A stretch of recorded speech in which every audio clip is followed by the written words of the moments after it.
قولوا نخدم. وكاين مشكله، كاين ناس في حاطينهم هما السبب وبداو يكذبوا، يقول لك احنا هما اللي حبسنا الارهاب في الجزائر. تكذبوا، لعنه الله على الكذابين. مش عليكم بقى، ما تجي تصلحش. ها شكون اللي قال لك حبس الارهاب؟ حبسوه الرجاله، حبس بالرجاله اللي ماتت في الجبال، والناس اللي تورمدت، والناس اللي صار فيها مصرع.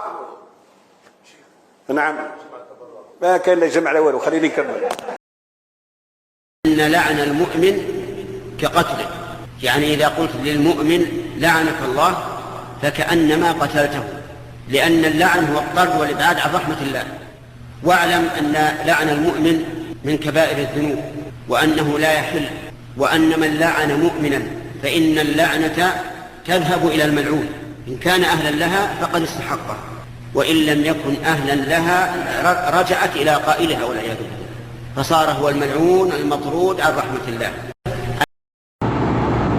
أقدم لإخواني في الجزائر المقاتلين والمسالمين، الحكومة والشعب، النصيحة التي أرجو الله تبارك وتعالى أن تكون خالصة له نافعة لعباده، وهي أن يلتئموا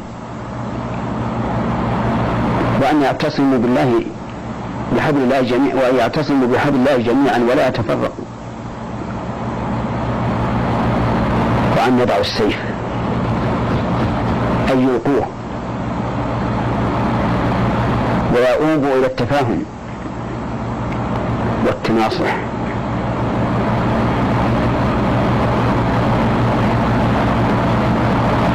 فإني أظن أن كلا الطائفتين الحكومة والمقاتلين قد ملوا وسئموا، لكن لا يدرون كيف يعملون.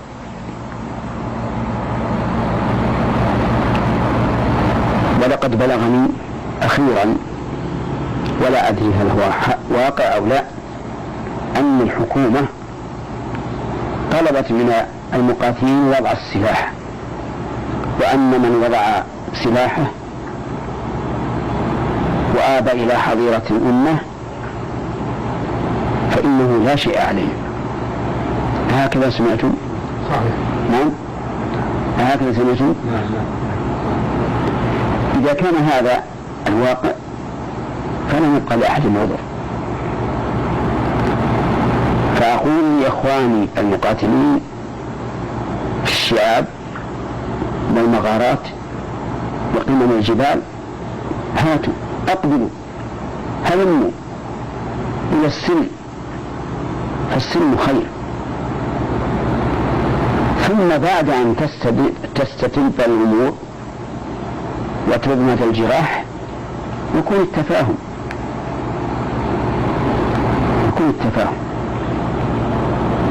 سواء كان التفاهم من بين الجزائريين يجتمع العلماء والأمراء ويدرسون الوضع، أو كان الأمر يعود إلى محكمين من علماء المسلمين ورؤساء المسلمين. صلى الإله على النبي وآله. الشيخ ربيع المدخلي. حاضر. لقد أدرك الإخوة عندنا هنا أنه لا سبيل للهدى والحق إلا بالرجوع إلى العلماء، علماء أهل السنة في هذا العصر، وسؤالهم والتزام أقوالهم بعد ذلك. وها نحن الآن نعرض عليكم أخطر قضية تجري اليوم على الساحة الجزائرية، ألا وهي القتال القائم بيننا وبين النظام الحاكم منذ 8 سنوات. نريد أن نعرف رأيكم فيه مع أكبر تفصيل ممكن، وعندنا تساؤلات نحتاج جدا أن تبينوا لنا وجه الحق فيها، فنطمع منكم يا شيخنا في شرح واف وشاف، وأن تشرحوا لنا صدوركم. عسى الله أن يرد على أيديكم من شرد عن الحق ليعود إليه، والله المستعان.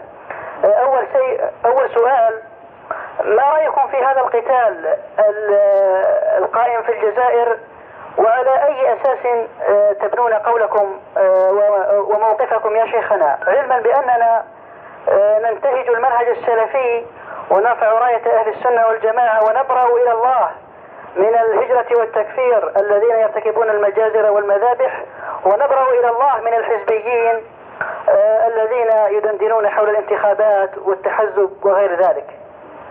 جزاكم الله خيرا. أنا أولا الآن أتهيأ للذهاب للصلاة في المسجد الحرام، يعني الآن أتهيأ للذهاب إلى هذا. أي نعم.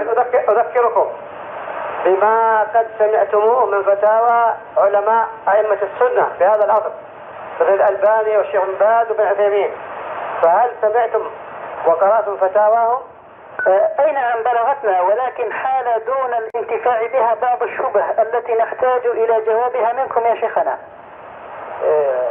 إذا يؤجل الإجابة على الأسئلة هذه إلى أن أعود من الصلاة في المسجد الحرام. اعطينا يا شيخ موعد بالساعة. يا خالد الساعة ننتهي من الصلاة كم؟ ها؟ ساعة؟ أقول في حدود 10 يا أخي، في حدود 10 بتوقيتنا. هو الاتصال في حدود الساعة 10 بتوقيت المملكة. جيد إن شاء الله عز وجل. بارك الله فيكم. السلام عليكم. أقول بس أسألك سؤال سريع. اسأل. كم نسبة السلفيين في هؤلاء؟ هي أمة كثيرة يا شيخنا، أمة كثيرة. طيب إذا كان سلفيين لماذا يعني ما رجعوا إلى العلماء قبل أن يدخلوا في هذه المشكلة؟ القضية هم أصلا كانوا يعتمدون في خروجهم على فتوى للشيخ ناصر الدين الألباني، يعني فتوى قديمة ثم ظهر الآن. نعم. السلام عليكم ورحمة الله. وعليكم السلام ورحمة الله وبركاته. كيف حالك يا شيخ؟ الحمد لله بخير. عندنا بعض الأسئلة بارك الله فيك. تفضل. إذا أعلن الجهاد في الجزائر هل يجب الجهاد ما هو الحال في أفغانستان؟ من الذي سيعلن الجهاد في الجزائر، القوي أم الضعيف؟ الضعيف. إيه، هو الضعيف يستطيع أن يجاهد؟ لا يستطيع. سامحكم الله. اللهم آمين. سامحكم الله. اللهم آمين. ما اعتبرتم بما وقع؟ نعم. ما اعتبرتم بعد بما وقع في الجزائر، وقبل الجزائر سوريا، وقبل سوريا الحجاز؟ صحيح، كله صحيح يا شيخ. من استعجل الشيء قبل أوانه ابتلي بحرمانه. صحيح. لماذا لم يقم الجهاد في مكة المكرمة في عهد النبوة والرسالة؟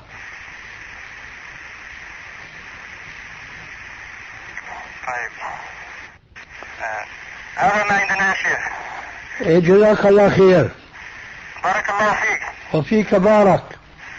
السلام عليكم ورحمة الله وبركاته. وعليكم السلام ورحمة الله وبركاته ومغفرته. نعم. نعم. وعليكم السلام. نعم. كيف حالكم؟ الحمد لله. شيخ أخوك في الله مصطفى من الجزائر. أهلا مرحبا. شيخ أعلم إني أحبك في الله. أحبك الله الذي أحببتني له. الحمد لله رب العالمين. صح لا بأس؟ لا بأس. الحمد لله. شيخ عندي سؤال. تفضل. أولا عندي الخجل في الدعوة أمام الناس. كيف؟ خجل. عنده خجل الدعوة أمام الناس. أي تخجل أمام الناس من ماذا؟ الله أعلم. وأنا لا أدري. إذا ماذا تريد من وراء هذا الكلام؟ هل فهمتني ماذا أقول؟ الخجل، الحياء. عارف. نعم. ما هو سؤالك؟ عندي سؤال. الخجل في الدعوة. نعم. الخجل في الدعوة أمام الناس. لا أستطيع أن أتكلم كثيرا. وهل أنت مستحضر من رأى منكم منكرا فليغيره بيده، فإن لم يستطع فبلسانه، إلى آخر الحديث؟ نعم. طيب، إذا كنت